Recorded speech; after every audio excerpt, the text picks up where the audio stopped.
باقاعدہ سڑکیں کھدائی کر دی گئی ہیں اور بعض جگہوں پر کنٹینر کھڑے کر دیے گئے ہیں، حتیٰ کہ دریائے چناب کے ارد گرد کی صورتحال ہے کہ وہ کوشش کر رہے ہیں کہ دریائے چناب کا پانی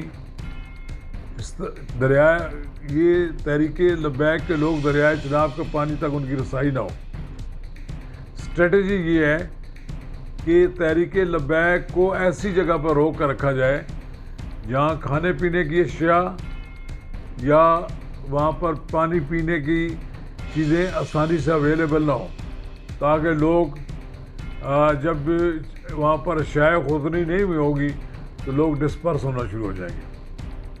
یہ حکمت عملی مجھے یاد ہے کہ میاں نواز شریف کو بھی یہ پیش کی گئی تھی۔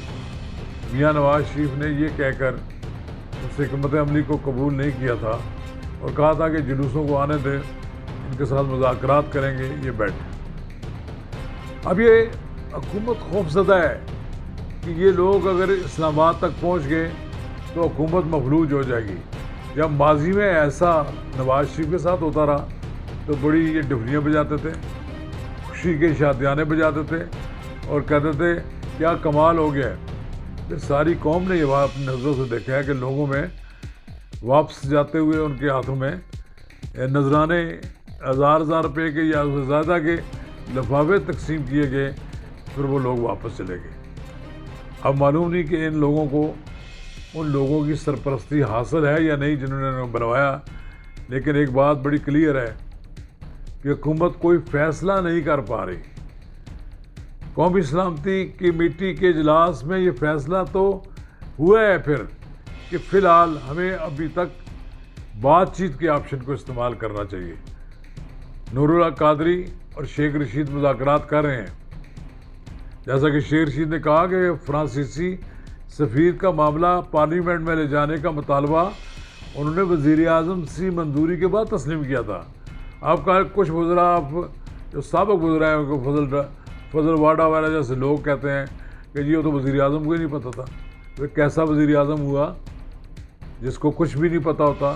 ڈالر کی قیمت بڑھ جائے وہ کہتا ہے میں نے تو خود ٹیلی ویژن پر سے پتہ لگا مجھے۔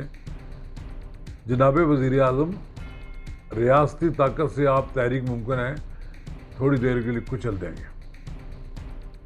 لیکن اس کے نتیجے میں جو تلخی پیدا ہوگی، اس تلخی کے نتیجے میں آپ اقتدار میں نہیں رہ سکیں۔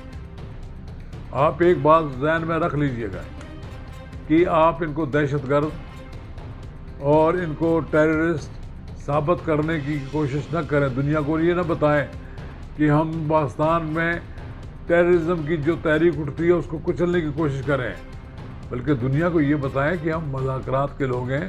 یہ وہ جماعتیں ہیں جنہوں نے الیکشن میں حصہ لیا ہے، جو اس بات پہ بلیو کرتی ہیں ڈیموکریسی پر۔ جو جماعتیں ڈیموکریسی پر یقین رکھتی ہیں ان کے ساتھ مذاکرات کرنے میں کون سا امر مانے ہیں؟ میں نے سنا ہے کہ سعد رضوی صاحب کو اسلام آباد بھی لے آئے ہیں۔ اگر وہ اسلام آباد آ گئے تاکہ وزیر داخلہ اور وزیر مذہبی امور کو ان سے ملاقات کرنے میں بھی آسانی ہوگی۔ یہ بڑے سخت جان لوگ ہیں۔ انہوں نے مکتبہ بریلوی کے دیگر لیڈروں کی سیاست ختم کر دی ہے۔ یہ ہارڈ لائنر ہیں، لیکن یہ ہارڈ لائنر لانے والے جو لوگ ہیں اب وہ بھی بے بس دکھائی دیتے ہیں۔ وہ بھی منہ تک رہے ہیں کہ کیا ہو رہا ہے، اور مجھے نہیں سمجھ آتا کہ حکومت جی ٹی روڈ بند کر لے گی، راولپنڈی کے داخلی اور خارجی راستوں کو بند کر دے گی۔ میں کل مری روڈ کی طرف گیا صدر میں، تو مجھے صدر کے ان بازاروں میں جہاں کوئی آثار نظر نہیں آتے ہیں وہاں پر کنٹینر کھڑے ہوئے دیکھے، حالانکہ ابھی جلوس بہت دور ہے، گجرانوالہ کے پاس ہے۔ اگر وہ گجرانوالہ کراس کر کے اسلام آباد کی طرف قریب آ رہا ہو تو پھر تو شاید آپ رکاوٹیں کھڑی کر دیں۔ آپ نے مری روڈ بھی بند کر دیا، لوگوں کے لیے گھروں سے نکلنا مشکل ہو گیا ہے۔ اور یہ مری روڈ، یہ راولپنڈی شہر سے جناب شیخ رشید احمد کا حلقہ انتخاب بھی ہے۔ کچھ لوگوں کی حالت پر رحم کھائیں۔ لوگوں کو گھروں سے باہر نکلنے دیں. یہ حکومت کی ایک بڑی ناکامی ہے کہ آپ کنٹینر کھڑے کر کے پورے شہر کو بلاک کر دیں اور ایسا لگے جیسا ایک بالکل ہو کا عالم بنا دیں.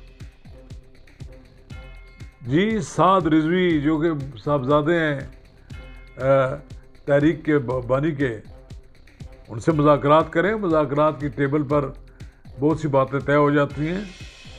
آپ یہ اسٹیمنا ہوتا ہے مذاکرات کرنے کا. مذاکرات کے لیے ایسے لوگوں کے ساتھ بٹھایا، ایسے لوگوں کو ان کے ساتھ بٹھایا جن پہ وہ اعتبار بھی کرتے ہوں، تاکہ وہ کوئی فیصلہ کریں تو اس پہ عمل درآمد ہو. آپ نے 1 سال گزار دیا کسی مطالبے میں، آپ نے وہ جو 4th شیڈول سے نکالنے تھے نام وہ نہ نکالے. آپ نے کالعدم تنظیم قرار دی تھی، اس کو ختم کرنا تھا، وہ بھی نہیں کیا. آپ نے کئی لوگوں کے خلاف مقدمات درج تھے، وہ واپس نہیں لیے. آپ نے جو لوگ گرفتار ہیں ان کو رہا نہیں کیا. فرانسیسی سفیر کا معاملہ بھی بات چیت کے ذریعے، نیگوسیشن کے ذریعے حل ہو سکتا ہے. میرا خیال یہ ہے کہ حکومت کی یہ بڑی نالاکی ہوگی اگر وہ تحریک لبیک کے ایجیٹیشن کو پولیٹیکل طریقے سے ٹیکل نہ کر سکے.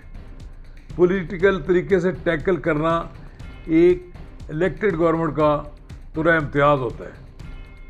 آپ دھمکیاں دے کر، آپ لوگوں کو آنکھیں دکھا کر اور آپ ان کو سنگین نتائج برآمد ہونے کی دھمکیاں دے کر مسئلہ حل نہیں کر سکتے. تصادم ہو گیا، خون خرابہ ہوا، لوگ مارے گئے، امن و امان کی صورتحال خراب ہو گئی، تو پھر